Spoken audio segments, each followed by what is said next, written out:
On this episode of Locked On Kraken, part 2 of our John Forslund interview, and how does tonight's game affect the Toronto Maple Leafs?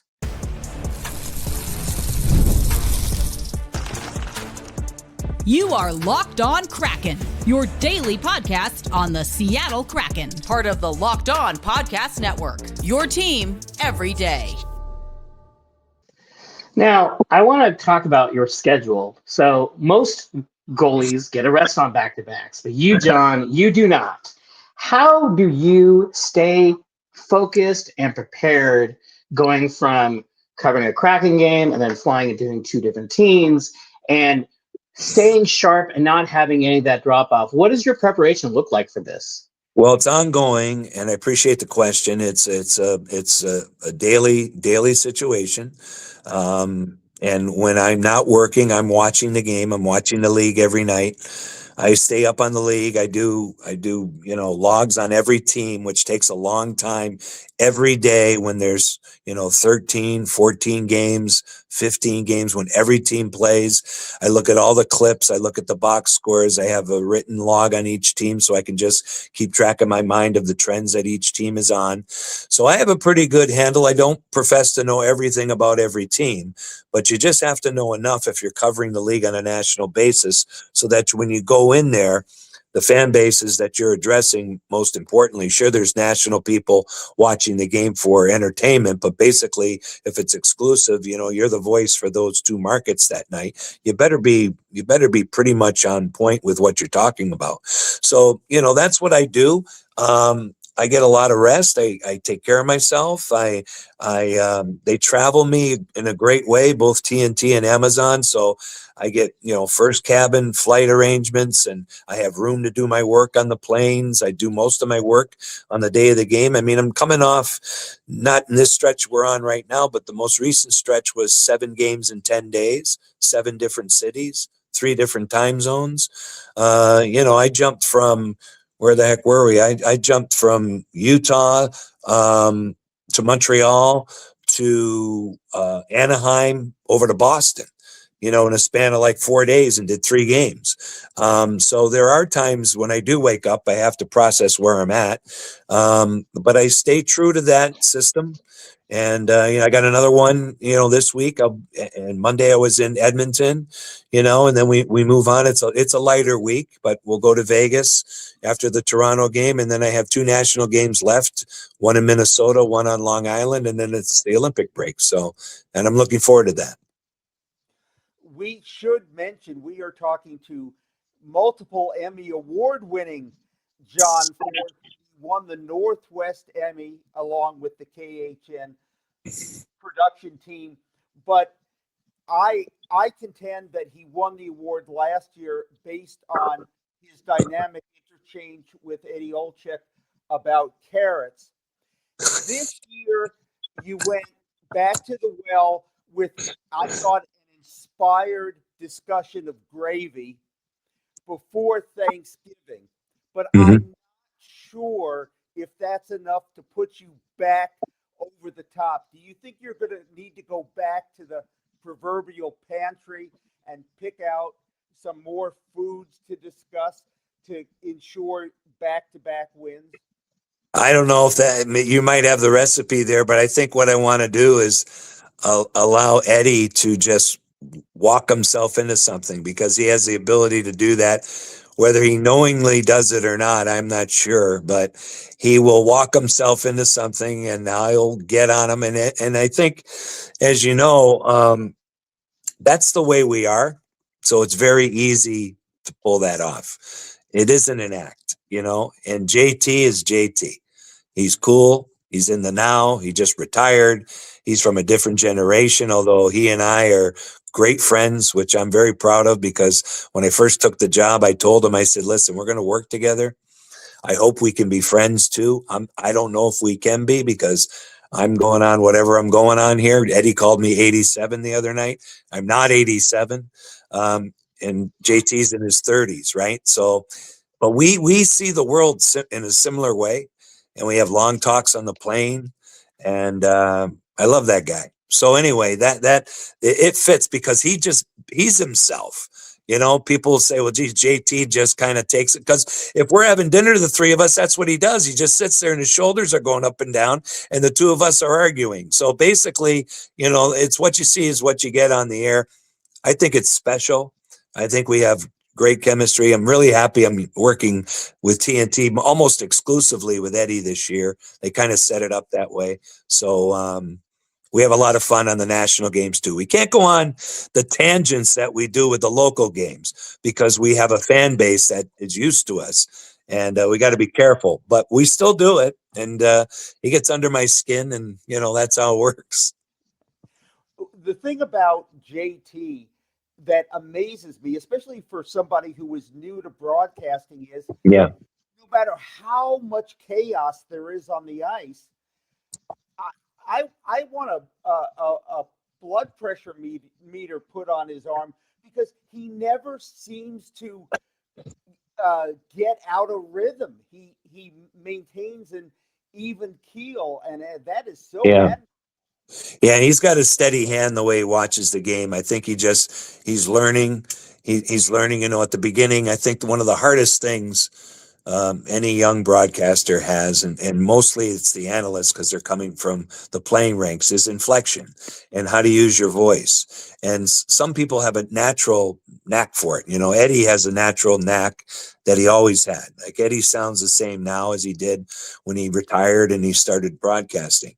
JT's getting a little bit of that, but he really doesn't need it, again, because you have to be yourself to be authentic. I tell young broadcasters this all the time. It's good to be influenced by somebody, but you cannot emulate someone, because that someone's already there. They've already done their thing. Like I've learned that, and I'm 40 plus years into this, and I've carved out whatever brand I have.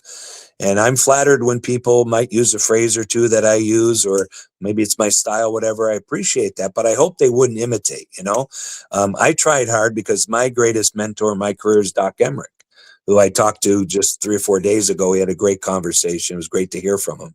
But I try not to be the new Doc. I try to do my own thing because he did it his way, so like it's just, what's that? You'd have to have a thesaurus in the booth. Yeah, and I'm not going to do that. I have a different approach, the way I see the game and call it, that I figured out for me. And so getting back to JT, that's what he has to do and is doing.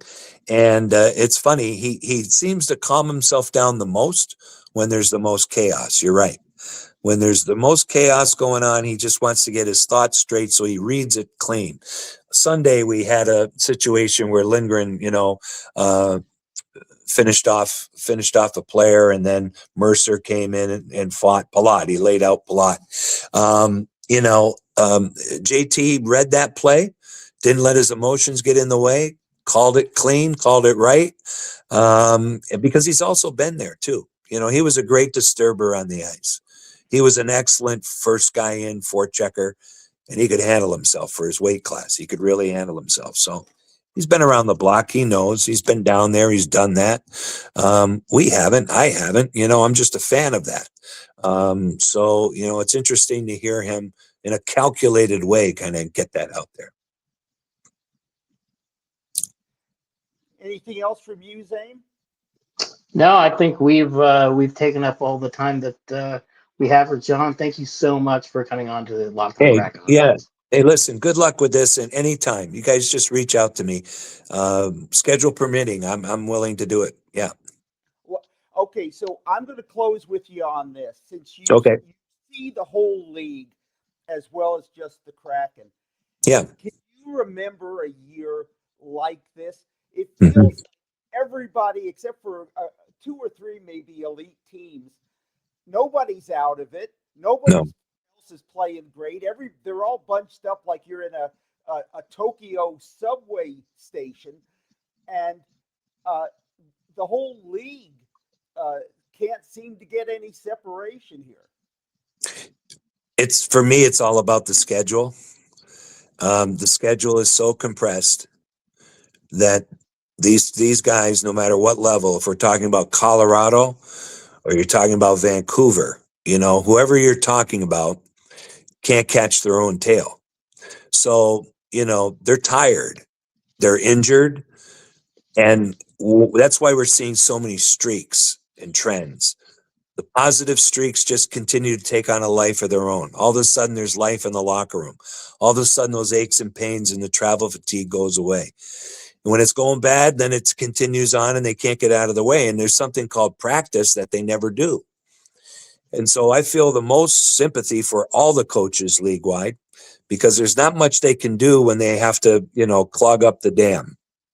When things are overflowing, there's not much they can do other than show them video and make sure everybody gets to bed on time, because you need energy to play in the NHL today. Back in the old days, it was different. And, games were more physical, and, you had some things that would happen within the game that would kind of offset or energize teams. Now the game is skating based throughout the league. And if you don't have your legs, you're going to look like you're slow. You're going to look like you're disinterested. You're going to look out of it. And to me, and I watch a ton of hockey every single day and see all these teams. And I hope the Olympics are worth it. I hope this is a good situation for the league.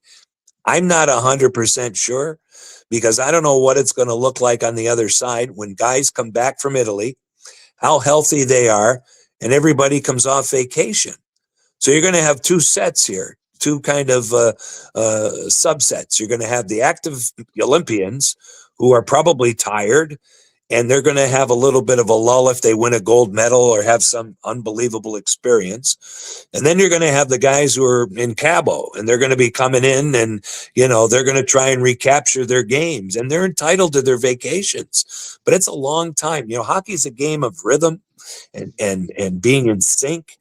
And without practicing and with long breaks, it's a recipe for injury and sporadic play. So because of that, I think that's why even, a team like Colorado is exceptional. They're the best team in the league, bar none. But they could take on a different life after the Olympics because of the players who are participating. And, can they get back to the same level? That's where the coaches are going to lose their sleep. They're all going to have a nice break, but they're not going to rest easy, because when they come back, they're going to be like, what do I have now? And whatever we had at the end of January doesn't matter. It doesn't even count. That's why, you bank as many points as you can. You hope you're hovering around the line. And for our team here, if they're hovering around the cut line, whether it be third place or wild card, that's all you can hope for, and then embrace who you are, like we said at the top, and then go from there. You can call him John. I call him the great John Forslund. John, you're a peach. Thanks so much for taking the time to do this. We really appreciate it. And we'll see you soon on the press bridge. Anytime. You keep up the good work. And like I say, just reach out. I'm happy to join you guys anytime. Thank you, John. You're welcome. Wow. John Forslund really is quite a gem, isn't he? Just so gracious, so eloquent. Who knew that a professional broadcaster would be good on a podcast? Well, the impressive thing is that he, as busy as he is, he gives up his time to come on a podcast. So he's as good a guy as he is a broadcaster. And he responded so quickly. He's so gracious. Really, never meet your heroes unless they're great. And John Forslund is great. Coming up next, we have Lane Lambert, and we're going to talk about what has he really done for the Kraken this year. If you've ever hired someone who looked good on paper but wasn't the right fit, you know how important that is. And when you want candidates who truly match what you're looking for, trust Indeed sponsored jobs. Hiring Indeed is all you need. Stop struggling to get your job posts seen on other sites. Indeed sponsored jobs put your post at top of the page and helps you reach the right candidates faster. If I needed to hire someone for the show, I'd go straight to Indeed and be very specific about what I need. Real experience, not just a resume buzzword.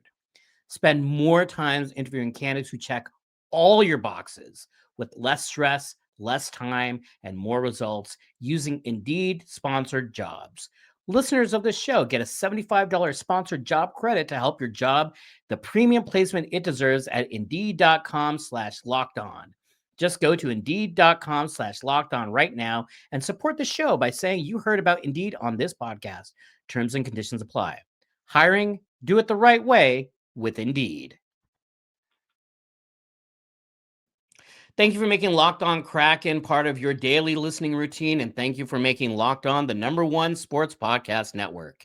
If you haven't already, go check out our new Everydayer Club. You get access to an ad-free audio feed for Locked On Kraken, compatible with Apple Podcasts, Spotify, or wherever you get your podcasts. And you get an invite to All the right, I want to talk about Everydayer Lane Club Lambert, Discord and server, which we includes a group now chat just for have listeners of this a show. way better idea. Go to lockedonpodcast.com what kind of coach he is Everydayer, or tap the link in the show notes to learn more. And I think he's surprised. He certainly surprised me in some ways, In that I expected something a little bit different, and a lot of that was based on what I saw with him with the Islanders. But I know that you have really been kind of the Lane Lambert whisperer in that he's so stoic and he presents with this stone face thing, but you have repeatedly been able to get him to smile, to get him to crack. You have charmed the coach. So as the Lane Lambert charmer, why don't you go first? Well, I'm just not willing to accept that he doesn't have a charming personality. We're told he's behind the scenes quite a different person than he is in front of the microphones. But okay, this is a performance-based business, right? So last year under Dan Bylsma, the Kraken, after 52 games, were 22, 27, and 3. This year, 24, 19, and 9. So breaking that down another way, 22 wins a year ago at this time, 24 wins this year. The difference is with Bylsma's offensive system, the Kraken didn't get to overtime as often as they have this year. Only 3 overtime losses, whereas this year, not 9 of the games they lost, they at least got what's called uncharitably the loser point. They got the game to overtime with a team that is offensively challenged, as the Kraken are. Really, a defense-first system is the only way you're going to have success. And the change here has been rather dramatic. The Kraken are 25th in goals for, 2.83 a game. Their goals allowed, though, 10th in the league, 2.90 goals per game. So let's contrast that with last year. Last year, the Kraken scored an average of 3 goals per game, which was middle of the pack, and about 1 extra goal every 6 games, while the defense, much worse, 3.2 goals allowed every game. That was 24th, giving up an average of 2 extra goals every 5 games. So again, the upshot is that the Kraken are going back very much, I think, to the methodology that Dave Hackstall, their original coach, had. People forget that in their 3rd season, the season that got Hackstall fired, they finished 8th in team defense. Right. It's just they couldn't whack a beach ball into Puget Sound. But the thing is, and this is backed up by a University of Chicago study of sports coaches, they found NHL coaches do matter, although they matter much more for goals allowed than for goals scored. So Lane Lambert is probably getting as much out of the Kraken as it is possible to get, but it's up to the front office to get better players, especially goal-scoring players, if the Kraken want to go further. That's really interesting about this University of Chicago study. I was not aware of that. That makes sense and also lines up with some of the research that I've been doing. So I went a different route with my research, and I have been really going back and trying to find as much tape as I can of last year's Toronto Maple Leafs, who the Kraken will play later today. That is a tease. And because I remember watching the Islanders and how they played, and I know that it is different. The way the Kraken play under Lane Lambert is different than the way they played under Lane Lambert with the Islanders. And the systems are different. So he has talked about having to adjust his game, to retool, to adapt to the NHL. And he went to Toronto and he improved their defense.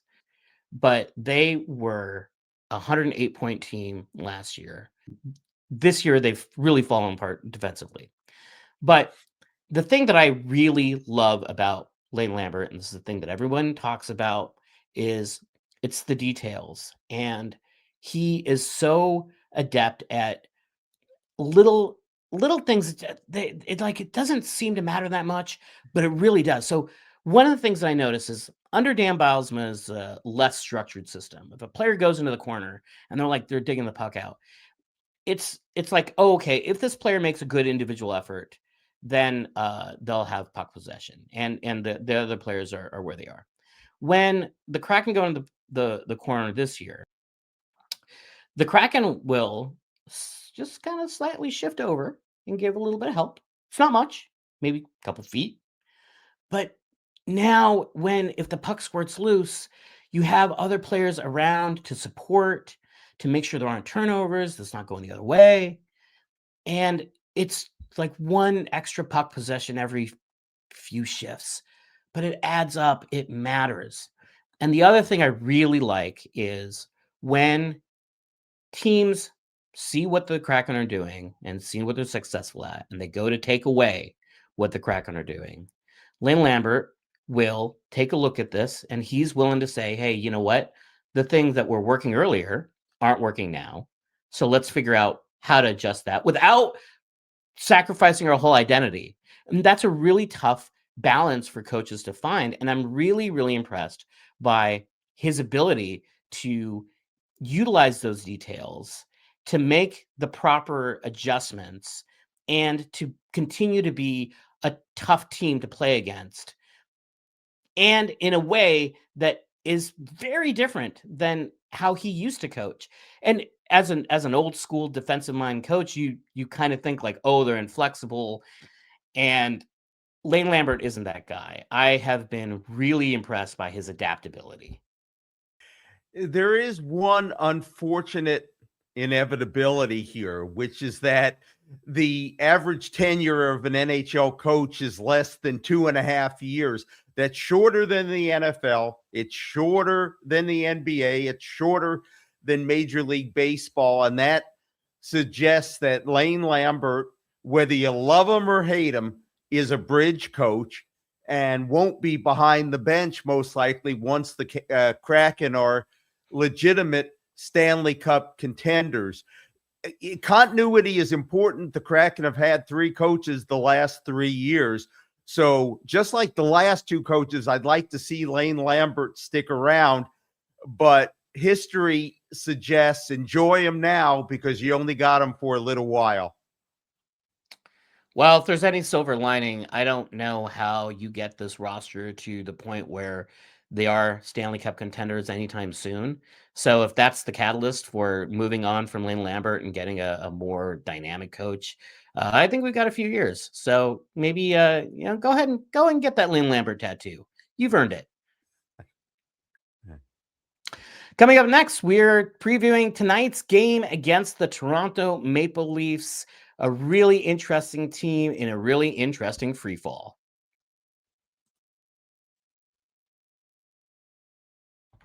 Let's be real, managing your finances can feel overwhelming. Between subscriptions you forgot about, bills that keep going up, and trying to figure out where all your money actually goes each month, it's easy to feel like you're losing control. And who has time to track down every transaction or hunt down hidden fees? That's where Rocket Money comes in, the personal finance app that helps you take control. It finds and cancels your unwanted subscriptions, monitors your spending, and helps lower your bills so you can grow your savings. I love how it tracks all my subscriptions and let me cancel them right in the app with just a few taps, so there's no more hunting down customer service numbers. Let Rocket Money help you reach your financial goals faster. Join at rocketmoney.com/locked-on. That's rocketmoney.com/locked-on. rocketmoney.com/locked-on.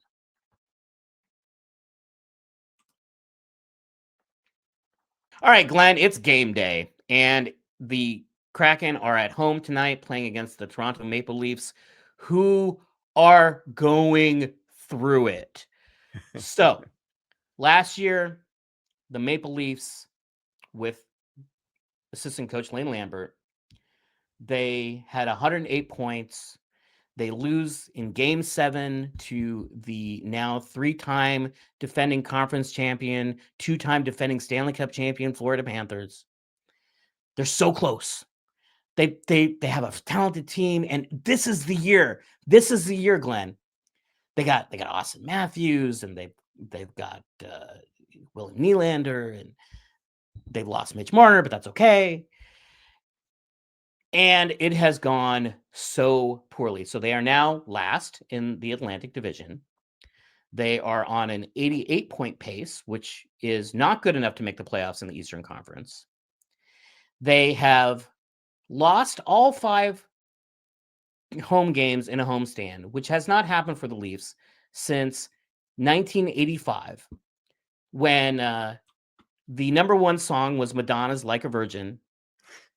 The number 1 movie in the box office was Beverly Hills Cop, starring Eddie Murphy. It was closer to the moon landing than it is today. And the Leafs Cup drought was only 18 years old. Now it is 3 times as long. So they've been really, it's been a while since the Leafs have struggled this much. In that 5 home game stand where they lost all 5 games, they gave up 23 goals. The defense has been awful. And Craig Berube, who is an old school defensive coach, kind of like Lane Lambert, but without the ability to adjust, is my opinion, has been really incensed. He's just like, we don't play defense, and how can we have structure? And I don't think the Leafs want to play that style. I think the Kraken, they have to play that style because of the roster. I don't think the high flying Leafs and all their talent and all their pressure and free agents and everyone wants to go there and amulets and all of the stuff that goes on. I don't think they want to stick to the roots defensive hockey. And so when I do research for these shows, I like to go back and I like to listen to the podcast and read the articles. And usually after a game, it's like, they gave up this goal in the second period and the power play struggled in the third and there was an empty net goal or whatever. And they talk about the minutiae of the game. I listen to quite a few Leafs podcasts. There are so many. And universally, it was not, hey, what happened to the team in the Sabres loss? It was, what do we do now? Where is this team going? Do we blow it up? Do we trade Austin Matthews? Do we sacrifice John Tavares to a mystical amulet? It is just, they are in full blown crisis mode. William Nylander he's been hurt, so he was not playing, but he flipped off a camera while watching the game the other day and he got fined for it. It's been a real mess. But Glenn, your thoughts?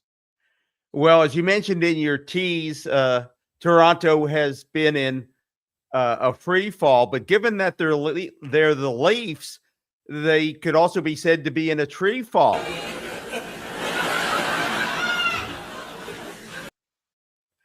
But you also mentioned Craig Berube, and if you want to know how bad things have been for the Leafs, if you're close enough to the Leafs bench, if you're going to CPA tonight, or if you're watching on the TV broadcast, you will notice that the Leafs coach has a giant scar on his forehead that took 50 stitches to close. He has a black eye. It's kind of gruesome. It's like Frankenberube. He said he had a gym accident, and so just nothing is going right for the Maple Leafs. And we do need to mention also, this is a team without Mitch Marner, who is now a Vegas Golden Knight, and losing what was Matthews' running mate, somebody to take the offensive load off of Matthews. He's kind of been left to do it all alone. And Berube and Nylander, the other person you mentioned, they've also been at odds. Berube called out Nylander in the press earlier this season, and that's not going to go over well in the room. So it's kind of a mess on the ice. It's also a mess off the ice. I do wonder how much playing in Toronto and being under the microscope for years and years and years, as some of these players has it just worn on them. I know that there are some players who really like playing for the Arizona Coyotes because you just get to go, you get to play hockey, and nobody bothers you. Nobody knows who you are. If you're a fourth liner for the Leafs, you're getting mobbed at the Kroger or whatever the Canadian equivalent is. Is it Aldi? I don't know. And the Leafs haven't won a cup in forever, and now the clock is ticking, and now we have hired a new coach, and none of it's working, and it sounds exhausting. They're really the Dallas Cowboys of the NHL, and with somehow less recent success. I think it's just exhausting. I think playing in Toronto or playing in Edmonton or Vancouver or any of these really or any of these hockey crazy cities, but especially Toronto, seems really draining. And I wonder, after over a decade on the team, does that wear on you? I assume so. And the upshot for the Kraken, because everything you said is right, Zane, is that they need to pounce tonight. They've got a fragile opponent. They've got an opponent in disarray. They're going to come out wanting to show that last effort, that 7-4 effort, wasn't who they are. But more than normal, the Kraken need to try to press like they did in the first period against the Capitals. They need to try to get a lead. They need to make the Leafs feel like another loss is inevitable. This team is ripe for the taking, and to close out this 6-game homestand, the Kraken need to take them. These are the points you really need. Every point is valuable, and we have a hurting, demoralized, free fall opponent where nothing is going right. This, even though the Leafs are on paper a more talented team, it would be a real disappointing loss for the Kraken if they were not able to pull this one tonight. Thanks for tuning in to Locked On Kraken. Tomorrow we will be back as usual. Make sure you subscribe and follow Locked On Kraken so you get all the latest episodes. You can find us at DavyJonesLockerRoom.com or at DavyJonesLR on all social media platforms. And if you never miss an episode, the Everydayer Club is built for you. Get Locked On Kraken ad-free, plus members-only Discord access and more. For those of you on video, we send you over to our first ever 24/7 National Locked On Podcast Network YouTube channel on audio. Make sure you make this one of your 2 listens every day. For Locked On Kraken, I'm Zane Begg. And I'm Glenn Dreyfus. And we'll see you tomorrow.